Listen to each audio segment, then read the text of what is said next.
It's lecture 2 on jazz, section 2 start कर रहे हैं आज हम। सो इस कहानी में आगे क्या होता है। जो and the Dorcas in October met Dorcas in October and the affair lasted for 3 months. So जो डॉर्कस अक्टूबर के अंदर और इनका जो अफेयर है वो रहता है 3 मंथ तक।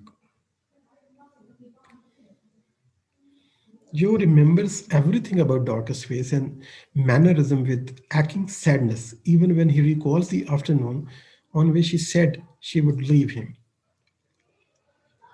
When he lies in bed trying to recall the early days of his marriage to Violet, he can only remember the dates and the events, but he has long lost the feeling of love that characterized those times.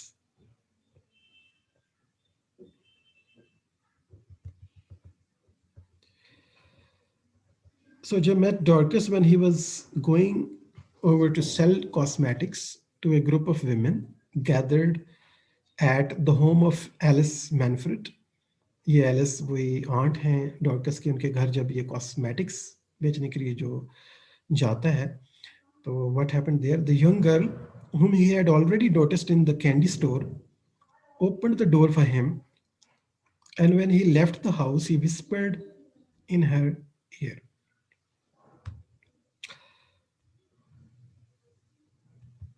So Joe and the Violet met when they were both working in the fields in Vesper Country, Virginia. उसके बाद हमें story में पता चलता है कि थोड़ा सा पास्ट ऑफ द जो एंड जो और डॉर्कस की मीटिंग कब हुई, वो कौन सी मेन प्लेस थी और कितनी देर इनका फेयर रहा है, और उसके बाद थोड़ा सा और हम इस इनके बैकग्राउंड में जाते हैं कि जो और वायलेट जो है इनकी वाइफ है ये कब मिले थे, while they were working in the fields Vesper Country, Virginia में थे। और इसमें एक्चुअली बैकग्राउंड ये है कि 1860 में जो लास्ट टाइम आपको बात है, थोड़ा सा आपने हिस्ट्री पढ़नी है, वो है सिविल वॉर की। तो सिविल वॉर जो 1860 में जब इब्राहम लिंकन बनता है प्रेसिडेंट, तो वो डिसाइड करता है और उसके साथ जो नॉर्थ की कुछ स्टेट्स हैं वो चाहती हैं कि अमेरिका के अंदर स्लेवरी को एंड कर दिया जाए। और स्लेवरी की एक बहुत पुरानी तारीख है, आपको पता है, आहिस्ता आहिस्ता हम इसको डिस्कस करते रहेंगे।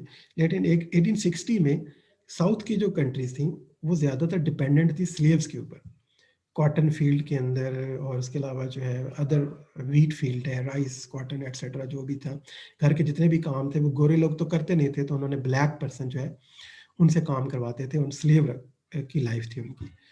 तो उन कंट्रीज ने कहा, उन रियासतों ने कहा कि हम स्लेवरी को एबॉलिश नहीं करेंगे। तो इस बुनियाद के ऊपर सिविल वार एक ब्रोक आउट होती है between north states and south states. तो साउथ स्टेट्स चाहती हैं कि वो स्लेवरी को कंटिन्यू रखें, क्योंकि उनको एग्रीकल्चरली और भी बहुत से लिहाज से जो वाइट थे उनको काफ़ी फ़ायदा था इस बात के अंदर। तो जो और वायलेट की मीटिंग भी एक स्लेव रियासत वर्जीनिया के अंदर होती है जो साउथ में है और जो एक स्लेव स्टेट थी। और इब्राहम लिंकन और इसके जो कोलीग्स थे जो नॉर्थ स्टेट्स थे, ये इंसानों की खरीदो फरोख्त का जो एक बुरा कारोबार था इसको ख़त्म करना चाह रही थी। तो यहाँ पे बच्चों चलो एक सवाल भी आपको मैं रख देता हूँ। तो आपने फाइंड करना है कि वो पहली कंट्री कौन सी है जिसने बाकायदा से एक कानून पास किया कि स्लेवरी अब नहीं होगी, इंसानों को खरीदा और बेचा नहीं जाएगा। और आखिरी कंट्री कौन सी है जिसको मिनत समाजत करके डरा धमका के उन्होंने कहा कि स्लेवरी जो है वो बंद करो। तो सबसे पहली कंट्री कौन सी है जिसने बाकायदा से स्लेवरी का खात्मा किया, और आखिरी कंट्री कौन सी है जिसने स्लेवरी का खात्मा किया? और ये आप जवाब मुझे भेज सकते हैं। तो अब ये जो स्लेव कंट्रीज थी इनसे अक्सर लोग जो है वो भागकर नॉर्थ कंट्रीज जो स्टेट्स थी, सॉरी यूनाइटेड स्टेट्स के अंदर डिफरेंट स्टेट्स थी, वहाँ आ जाते थे। और जो और वायलेट की मीटिंग भी वहीं हुई थी, और न्यूयॉर्क एक नॉर्थ एरिया में आता है जो फ्री स्टेट्स है। Within a short time they found themselves heading on a train up north to the New York city. अब ये लोग जो और वायलेट जब मिलते हैं तो उसके बाद ये दोनों फैसला करते हैं कि हमें यहाँ से भाग के न्यूयॉर्क चले जाना चाहिए, वहाँ एक नई जिंदगी स्टार्ट करनी चाहिए। Intoxicated by their hopes, love, and their dreams of the urban life. The year was 1906, 20 years before Dorcas murder and the Violets breakdown. ये 1906 की बात है, जब डॉर्कस के मर्डर को 20 इयर्स बिफोर, अभी डॉर्कस को मरना था, यानी डॉर्कस का जो इंसिडेंट है मर्डर का वो सेंटर में है, उसी से टाइम स्पैन आगे पीछे जाता है.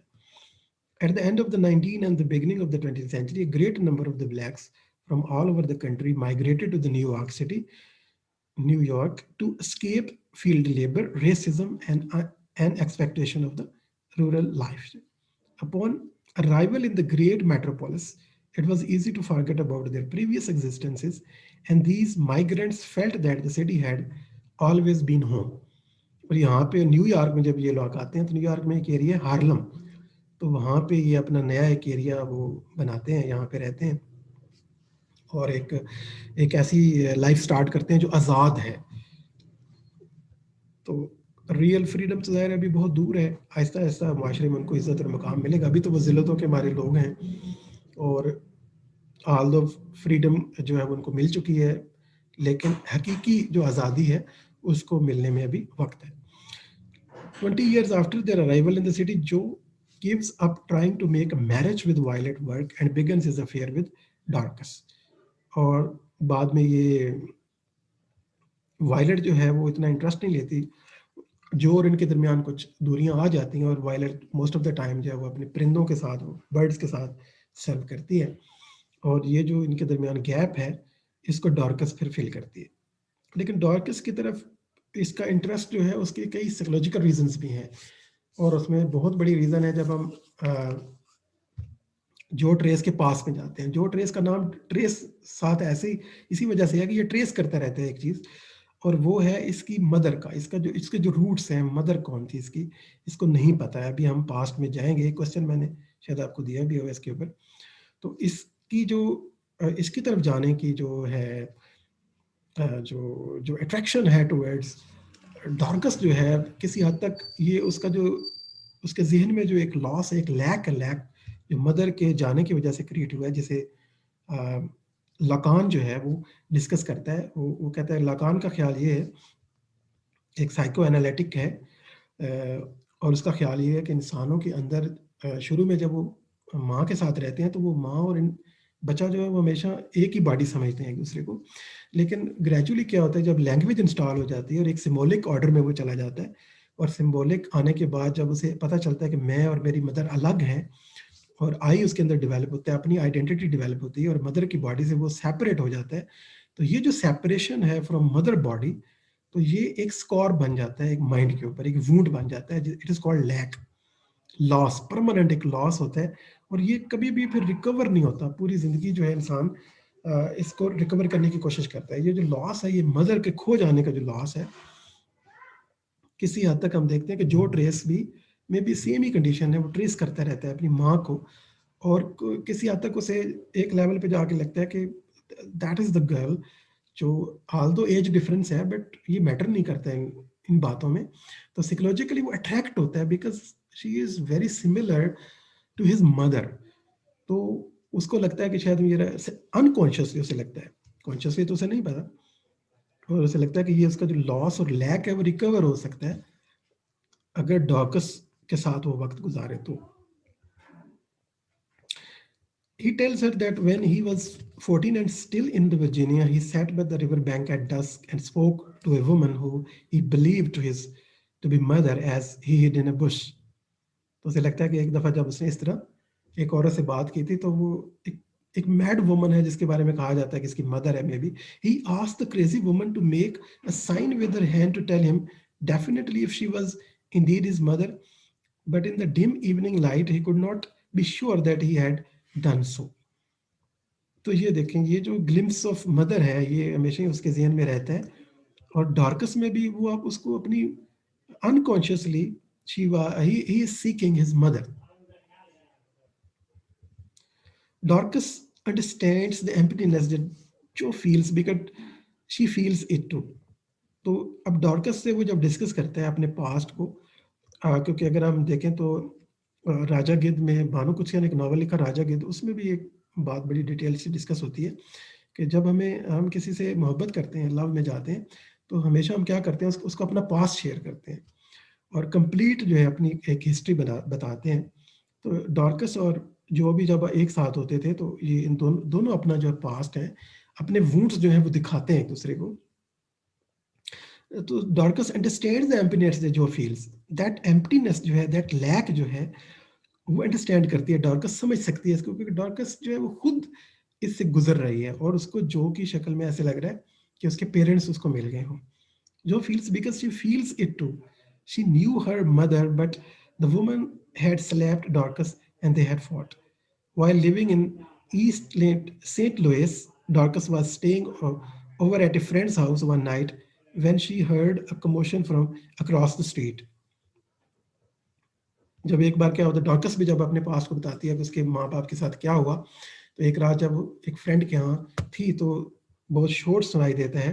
तो क्या होता है, her families apartment was on fire and she remembered screaming for her box of dolls. उसे खुद का याद आता है कि किस तरह उसके जो डॉल्स थी वो भी जल गई थी, घर को आग लग गई और उसकी माँ जल के मर गई, और उसको बाप को तो वैसे ही मार दिया था, एक राइट में उनकी डेथ होगी। Dorcas also talks at length about Mexico and begs Joe to take her there, where they will dance all night and enjoy a happier life. Dorcas and the Joe relate to each other the secrets of their lives as they lie in the bed. This is very important क्योंकि ये दोनों एक दूसरे के साथ अपने past को share करते हैं, अपने वूंड्स को शेयर करते हैं, अपने सीक्रेट्स को शेयर करते हैं, जिससे मेंटल कंफर्ट मिलता है इनको।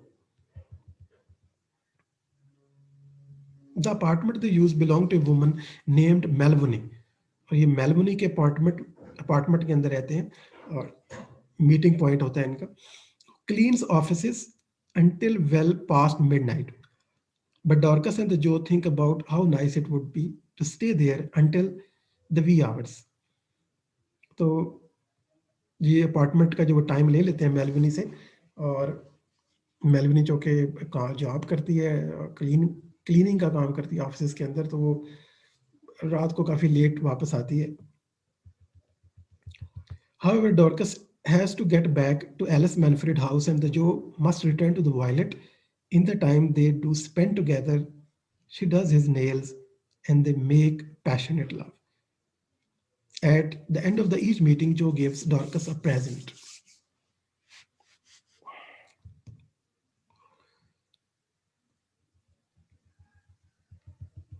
एनालिसिस देखते हैं, उन्हीं वाकयात को वापस चलते हैं। अभी हमने क्या पढ़ा, साथ साथ आप नॉवल पढ़ेंगे, थोड़ी हिस्ट्री पढ़ेंगे, तो इन पॉइंट्स को समझते ही चले जाएंगे। Like many of the sections in this novel, the second section is marked off with the fully blank page. अगर आपके पास नॉवल होगा, ओरिजिनल कॉपी है, तो दरमियान में एक ब्लैंक पेज आपको मिलेगा, बिल्कुल empty, that must be turned before continuing on with the story. और ये इंटेंशनली एक पेज खाली छोड़ा गया है, हर सेक्शन में पेज खाली है, ये चेक कीजिएगा। अगर आपके नॉवल में पेज खाली नहीं है तो समझें ओरिजिनल नॉवल नहीं है। The blank page serves as a pause in the jazz-like structure that informs and shapes the prose, languages and the narrative tempo. ये blank page है, इसका ताल्लुक narrative structure के साथ है, जो कि narrative structure of the novel is built on jazz music. Jazz music का structure जो है, उसी के ऊपर novel का structure build किया गया है। और blank pages जो है ना, वो pause show करते हैं, जो इस music के अंदर pause आता है। As with jazz piece, themes from earlier segments are revisited and flashed out. जैसे कि जैज म्यूजिक में भी ऐसे ही होता है कि जब पॉज के बाद म्यूजिक के अंदर जो पॉज होते हैं और दोबारा जब म्यूजिक आता है, तो फिर उसके अंदर पास्ट थीम जो है वो रिविजिट होते हैं, चीज़ें रिसाइकल होती हैं, रिविजिट होती हैं, रीथिंक होती हैं, रीवैल्यूएशन होती है, रेपिटेशन होती है। म्यूजिक के अंदर आपको पता है कुछ लाइनें होती हैं वो बार बार आती हैं, और ये बिल्कुल ऐसा ही इस नॉवल के अंदर भी होता है। हर सेक्शन के अंदर जो है वो पास्ट रिविजिट होगा, चीज़ें री इंटरप्रेट होंगी, हाँ, पर्सपेक्टिव चेंज हो सकता है। As with the jazz piece, themes from the earlier segments are revisited and flashed out. Section 1 ended with the words I love you.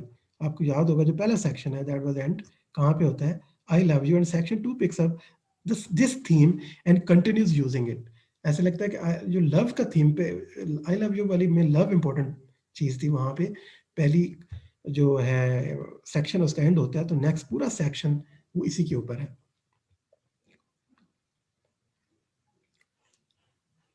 Picks up that theme and continues uses as the first word of the section 2 are used to. Memories and association lead the narrator to retell certain parts of the Violet Joe Dorcas plot, each time highlighting or focusing on new facets of the story. बस हर बार ये होगा कि new facet, new जो angle of the story है वो हमारे सामने आता जाता है. As Joe's love for the Dorcas is explored in more depth. इस पार्ट में हम क्या देखते हैं सेकंड में कि जो की जो लव है वो डॉर्कस के साथ उसका क्या रिलेशनशिप है और किस तरह ये डेवलप होता है. And the language used to describe her began to foretell and foreshadow the appearance of his mother. और इसके लव के डिस्क्रिप्शन में आप हमेशा देख रहे हैं कि हम इसको नोट करेंगे कि इसकी मदर का रेफरेंस साथ साथ चलता है, क्योंकि एक्चुअली वो लकान का जो लैक का कॉन्सेप्ट है बिल्कुल उसको इनकॉर्पोरेट किया गया है यहाँ पे, क्योंकि जो मदर के खोने का जो एक है लॉस है, जो वुंड है वो जो के माइंड के ऊपर इम्प्रिंट है. यही वजह है कि जो फौरन अट्रैक्ट होता है डॉर्कस की तरफ उससे लव हो जाता है. The lost mother and the wild girlfriend starts to meld into the one and the Dorcas sugar flawed skin. और यहाँ पे हम देखते हैं कि लॉस्ट जो मदर है और वाइल्ड गर्लफ्रेंड, ये दोनों जो डॉर्कस है और जो उसकी मदर है, जो की मदर है, ultimately they become one. And that's a very important point जिस पे आपको शायद लिखना भी पड़ेगा. It resonates with the images of the Virginia sugarcane fields with wild often hid, with hair like a high wild bush and the bitten nails. Dorcas bears a resemblance to the later description of the Joe's mother, and the language used to describe the two become self-referential, reminding the reader of their earlier passages. तो इन दोनों के दरमियान बहुत ज़्यादा similarity है, Dorcas के दरमियान और जो की मदर के दरमियान. और यही वजह है कि जो is completely occupied by this thought. The violence of the love and the idea that love is wound also appear in this section. और ये भी हमें पता चलता है कि जो है ना वायलेंट लव का आइडिया, वायलेंस का लव के साथ जो ताल्लुक है, और लव एज ए वुंड जो है, love is described as fading और scabbing and Joe's eyes burned when he first saw Dorcas. क्यों? बिकॉज अनकॉन्शियसली, बजाय तो उसे जो एक 18 साल की एक डिफरेंट लड़की है, लेकिन अनकॉन्शियस जो डिज़ायर और मोटिवेशन है, और वहाँ पे उसकी खोई हुई माँ जो है उसके सामने आ जाती है. The emotional burning that he feels for Dorcas is compared to the physical burning of the young girl's mother in the riot. Love's discussion and the violence is dramatized in the internal world of the characters and in the external historical world of the race riots and the prejudice. और इसको बिल्कुल अगर हम generalized कर लें तो ये जो बर्निंग है, जो लव है, जो लॉस है, ये जो ट्रेस ऑफ द मदर है, ये हमें इन टोटलिटी में जब लेके जाएंगे, जो से बाहर निकलेंगे, तो फिर हमें ब्लैक कम्युनिटी जो है वो सर्च करती नजर आती है रूट्स को. मदर का एक मतलब ये भी होता है कि रूट्स क्या है हमारे, हम कौन हैं. ये जो कि बेचारे रीप्लांटेड लोग हैं और एक स्लेव के तौर पे बेचे गए, और फिर यहाँ पे आज न्यूयॉर्क में अब ये बज़ाहिर तो आज़ाद हो चुके हैं, लेकिन यहाँ भी हकीकी आज़ादी की लड़ाई अभी लड़ रहे हैं. और एक जो इनके ज़हन में जो वुंड है, और वो क्या है, वो जो मेन चीज़ है वो है ये कट ऑफ फील करते हैं अपने रूट्स के साथ, अपनी मदर के साथ. किसी को नहीं पता कि आखिर उनके रूट्स क्या है, वो कहाँ से आए हैं, उनकी अपनी आइडेंटिटी क्या है.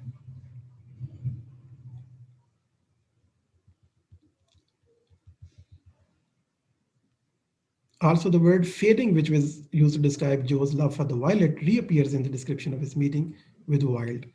When she signaled to him, the light was fading so that he could not make out her response. This again highlights the theme in the novel that there are no definite answers or the interpretation available, and that everything is malleable and ambiguous. Because the light in the novel is continually fading, and because the narrator can look at the story from a multiplicity of the angles, it is impossible to grasp one single perspective or answer.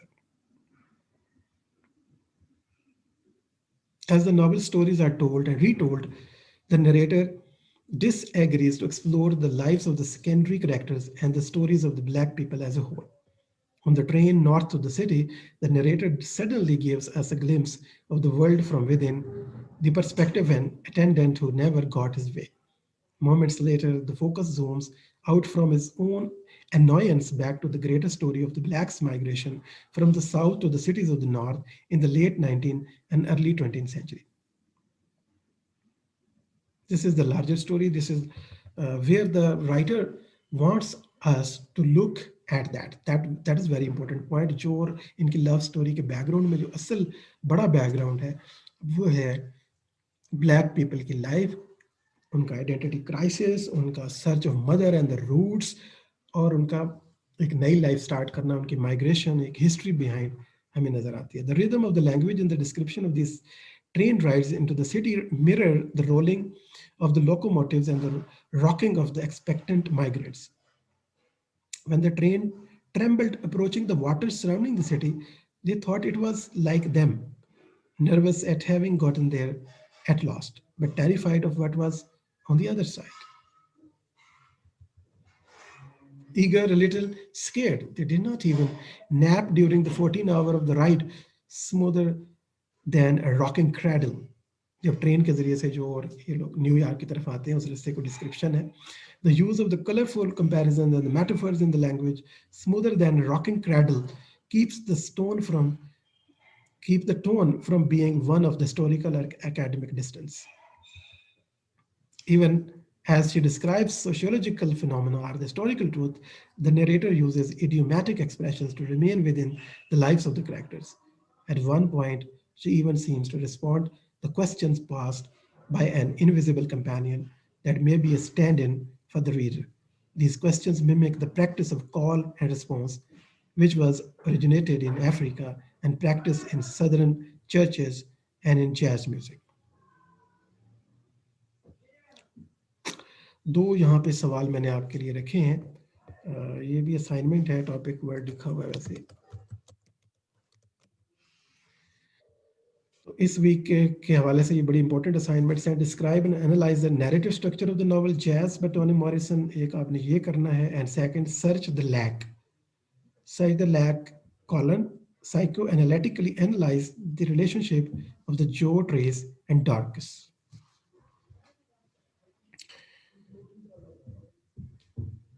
ये question आप इनको note कर लें. एक structural analysis करना है, jazz के structure को समझें और ब्लैंक पेजेस का रोल क्या है, रिवीजन रेपिटेशन क्यों होती है बार बार, और इस तरह आगे और भी पढ़ते जाएंगे तो इस असाइनमेंट में और क्लैरिटी आती चली जाएगी. और second question is about lack. जो लॉस है, जो लॉस एक इंडिविजुअल लेवल पे है जो कि रिप्रेजेंट करता है जो ट्रेस, उसका लॉस, और फिर जो लॉस है एज ए ब्लैक कम्युनिटी, उनका लैक है. दोनों लेवल पे आप लैक सर्च कर सकते हैं, इंडिविजुअल लेवल पे भी, कलेक्टिव लेवल पे भी. It's up to you. अगर आप एक ही लेवल पे भी रहना चाहें तो भी कोई बुरी बात नहीं है. जस्ट सर्च करें कि ये जो परपेचुअल एक लॉस है इन द माइंड ऑफ जो ट्रेस, और डॉर्कस का क्या रोल है उस लॉस को के हवाले से, और आखिर एक 50 साल के बंदे को एक 18 साल की लड़की से लव कैसे हो सकता है. अगर हो सकता है तो उसकी एक रीजनेबल हमारे पास एक आर्गूमेंट है, और वो है recovery of that loss. Is trying to recover that loss. Basically तो फिर भी लॉस ही रहता है वो, लेकिन एक वजह है, और वो वजह लकान आपको बताएगा. तो इसके लिए आपने जैक लकान के वर्क को थोड़ा सा समझना है. ये ऑथर है जैक लकान, साइको एनालिस्ट है, न्यू साइको एनालिस्ट. थोड़ा सा इनको पढ़ लेना है. इनकी जो ऑर्डर है, रियलिटी ऑर्डर है, इमेजिनरी ऑर्डर है, और सिंबॉलिक ऑर्डर है. या आइडिया ऑफ लैक सिंपल भी पढ़ लें तो काफ़ी है. So that is the lecture of